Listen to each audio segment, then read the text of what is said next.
15 ऐं 16 जुलाई सिज जी मदद सां क़िबला जो सही रुख यानी डायरेक्शन ऑफ क़िबला मालूम कयो।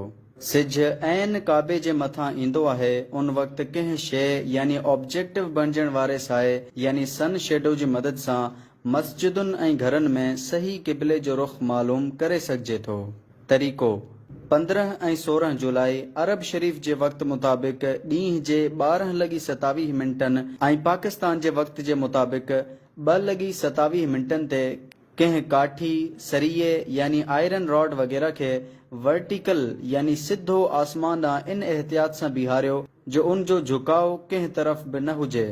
कंहिं ॾोरीअ खे बि वज़नदार शइ सां सिधो लड़काए सघिजे थो। हाणे ऐन उन वक़्तु जेको पाछो जिते बीहे उन खे निशान लॻाए वठो, पोइ उन निशान ते बीही उन काठी सरिये या ॾोरी ॾे मुंहुं करण सां ऐन काबे ॾे मुंहुं थी वेंदो। जेकॾहिं इहो अमल 2 या 4 मिंट पहिरियां या लेट थी वञे त को मसइलो नाहे।